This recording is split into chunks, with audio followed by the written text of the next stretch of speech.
Hi friends, आप सभी कैसे हो। आशा करता हूं कि आप सभी अच्छे होंगे। आपका हमारे चैनल वीके जाटोल क्लासेस में स्वागत है। आज के इस वीडियो में हम 1 मई 2026 के मुख्य करंट अफेयर्स और उसके एक्सप्लेन के बारे में चर्चा करेंगे। प्रश्न नंबर 1, भारत का पहला वाटर न्यूट्रल रेलवे डिपो किस शहर में स्थित है?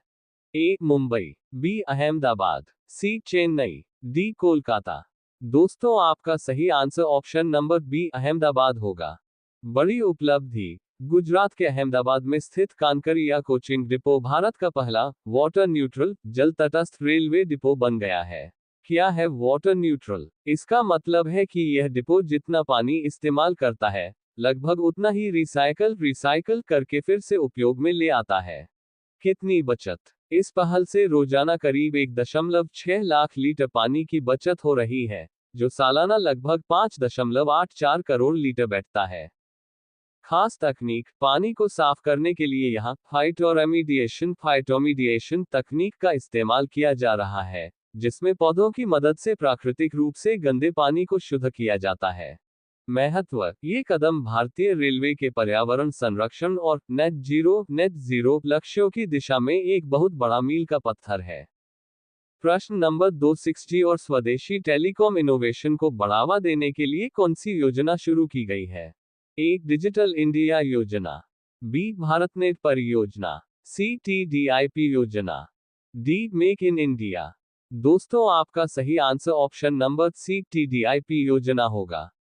योजना का नाम सरकार ने साल 2026-31 के लिए संशोधित technology development and investment promotion TDIP योजना शुरू की है।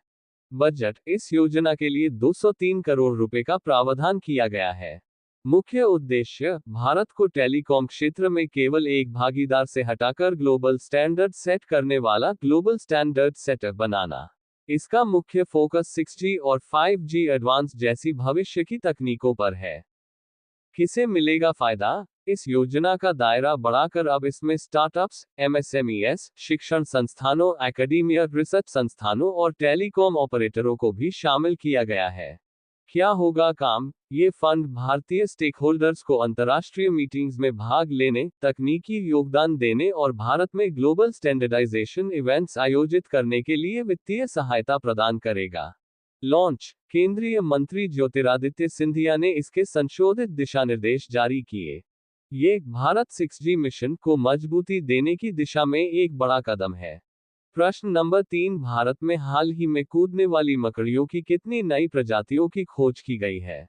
ए 1, बी 2, सी 3, डी 4। दोस्तों, आपका सही आंसर ऑप्शन नंबर बी 2 होगा।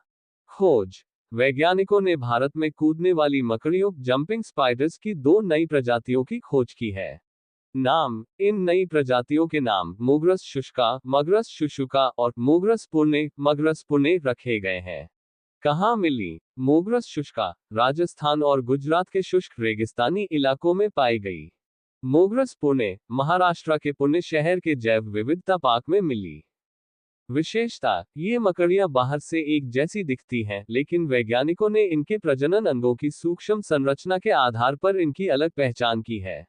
महत्व। ये खोज बताती है कि हमारे रेगिस्तान और शहरों के छोटे पार्क भी दुर्लभ जीवों के लिए महत्वपूर्ण घर हैं। कूदने वाली मकड़ियों के परिवार को सोल्टिसिडाई कहा जाता है, जो दुनिया का सबसे बड़ा मकड़ी परिवार है। प्रश्न नंबर 4, भारत और किस देश ने काहिरा में 11वीं संयुक्त रक्षा समिति की बैठक आयोजित की? A Saudi Arab, B Jordan, C Israel, D मिस्र। दोस्तों, आपका सही आंसर ऑप्शन नंबर डी मिस्र होगा। ऐतिहासिक दौरा। हाल ही में भारतीय रक्षा मंत्री और मिस्र के नेतृत्व के बीच हुई बैठकों ने दोनों देशों के सदियों पुराने संबंधों को एक रणनीतिक साझेदारी स्ट्रैटेजिक पार्टनरशिप में बदल दिया है। रक्षा विनिर्माण डिफेंस मैन्युफैक्चरिंग। दोनों देश अब केवल खरीदार विक्रेता नहीं, बल्कि सह उत्पादन को प्रोडक्शन पर ध्यान दे रहे हैं। भारत अपने स्वदेशी तेजस लड़ाकू विमान और आकाश मिसाइल सिस्टम जैसे हथियारों के लिए मिस्र को एक बड़े बाजार के रूप में देख रहा है। संयुक्त अभ्यास। दोनों देशों की सेनाओं के बीच साइक्लोन जैसे विशेष सैन्य अभ्यासों की शुरुआत हुई है, जिससे आतंकवाद विरोधी अभियानों में तालमेल बढ़ेगा। स्वेज नहर और सुरक्षा। हिंद महासागर और भूमध्य सागर को जोड़ने वाली स्वेज नहर की सुरक्षा के लिए मिस्र भारत का एक महत्वपूर्ण रणनीतिक साझेदार है। रखरखाव हब एमआरओ। भारत मिस्र में सैन्य उपकरणों के रखरखाव और मरम्मत के लिए एक केंद्र maintenance, repair and overhaul hub स्थापित करने पर विचार कर रहा है। प्रश्न number 5, Reliance enterprise intelligence limited के नए सीईओ के रूप में किसे नियुक्त किया गया है? A. Mukesh Ambani, B. Sundar Pichai, C. Parminder Singh, D. Azim Premji. दोस्तों आपका सही answer option number C Parminder Singh होगा। प्रश्न नंबर 6, हाल ही में महाराष्ट्र राज्य संपीड़ित बायोगैस सीबीजी नीति 2026 को किस राज्य सरकार ने मंजूरी दी है? A. Gujarat, B. Karnataka, C. Maharashtra, D. Madhya Pradesh. दोस्तों आपका सही answer option number C Maharashtra होगा। मंजूरी। मुख्यमंत्री देवेंद्र फडणवीस की अध्यक्षता में कैबिनेट ने महाराष्ट्र राज्य संपीड़ित बायोगैस सीबीजी नीति 2026 को मंजूरी दी है। उद्देश्य, इस नीति का लक्ष्य शहरों के कचरे और खेती के अवशेषों, पराली आदि को साफ और हरित ईंधन ग्रीन फ्यूल में बदलना है। समस्या का समाधान, महाराष्ट्र में रोज 24,500 मीट्रिक टन शहरी कचरा और साल भर में 2 करोड़ टन कृषि अवशेष निकलता है। नई नीति से इसे जलाया नहीं जाएगा, बल्कि ऊर्जा बनाने में इस्तेमाल होगा। निवेश और सब्सिडी, सरकार ने 2026-27 के लिए 500 करोड़ रुपए का बजट रखा है। हर प्रोजेक्ट को क्षमता के आधार पर 10 करोड़ रुपए तक की सब्सिडी मिल सकती है। किसानों को लाभ, किसान संगठनों के जरिए गन्ने के अवशेष, सोयाबीन का कचरा और गोबर इकट्ठा किया जाएगा। मराठवाड़ा में नेपियर घास की खेती को बढ़ावा दिया जाएगा जिससे मीथेन गैस ज्यादा बनती है। नेट जीरो लक्ष्य, ये कदम भारत के 2070 तक कार्बन उत्सर्जन को शून्य करने नेट जीरो के लक्ष्य में मदद करेगा। डिजिटल कनेक्टिविटी, किसानों, कचरा बीनने वालों और प्रोजेक्ट डेवलपर्स को जोड़ने के लिए एक स्पेशल पोर्टल और मोबाइल ऐप भी बनाया जाएगा। प्रश्न नंबर 7, 2 विशाल पांडा अटलांटा भेजने का निर्णय किस देश ने लिया है? A. Japan, B. Thailand, C. रूस, डी. चीन। दोस्तों आपका सही आंसर ऑप्शन नंबर डी चीन होगा। प्रश्न नंबर 8, नोएडा अंतर्राष्ट्रीय हवाई अड्डे के अंतरिम सीईओ के रूप में किसे नियुक्त किया गया है? ए. नीतू शर्मा, बी. किरण मजूमदार शॉ, सी. फाल्गुनी नायर, डी. इंदिरा नुई। दोस्तों आपका सही answer option number A Neetu Sharma होगा। प्रश्न नंबर 9, जनरल उपेंद्र द्विवेदी को किस देश के आर्मी वार कॉलेज के इंटरनेशनल हॉल ऑफ फेम में शामिल किया गया है?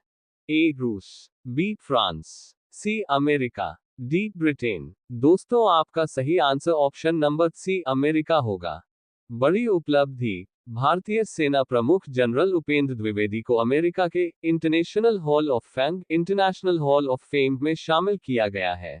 कहाँ हुआ सम्मान? ये सम्मान उन्हें अमेरिका के पेंसिल्वेनिया में स्थित यूएस आर्मी वॉर कॉलेज में दिया गया। तीसरे भारतीय सशस्त्र बल जनरल वीके सिंह और जनरल बिक्रम सिंह के बाद जनरल द्विवेदी अंतर्राष्ट्रीय हॉल ऑफ फेम में शामिल होने वाले तीसरे भारतीय सशस्त्र बलों के प्रमुख हैं। क्यों मिला सम्मान? जनरल द्विवेदी ने इस प्रतिष्ठित कॉलेज से स्नातक ग्रेजुएट किया था। ये सम्मान उन अंतर्राष्ट्रीय अधिकारियों को दिया जाता है जो अपने देश में सेना के सर्वोच्च पद तक पहुंचते हैं।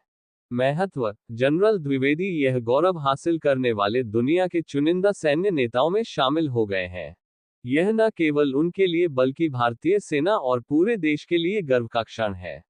भारत अमेरिका संबंध, इस कार्यक्रम के दौरान उन्होंने अमेरिकी सैन्य अधिकारियों से मुलाकात की, जिससे दोनों देशों के रक्षा संबंधों को और मजबूती मिलने की उम्मीद है। अब ये प्रश्न आप लोगों के लिए। आप सभी लोग इसका आंसर कमेंट बॉक्स में जरूर बताएं। गुंटूर नगर निगम जीएमसी को लिंग समानता एकत्रीकरण जीएम पुरस्कार 2026 कहां प्रदान किया गया? A. Paris, B. Geneva, C. Vienna, D. Rome. Last video के प्रश्न का आंसर हमने आपसे पूछा है कि वंदे मातरम के 150 वर्ष पूरे होने के उपलक्ष्य में वीएम फ्रेम्स राष्ट्रीय फिल्म निर्माण प्रतियोगिता का शुभारंभ किस मंत्रालय द्वारा किया गया है? ए. शिक्षा मंत्रालय, बी. संस्कृति मंत्रालय, सी. पर्यटन मंत्रालय, डी. सूचना एवं प्रसारण मंत्रालय। दोस्तों आपका सही आंसर ऑप्शन नंबर बी संस्कृति मंत्रालय होगा।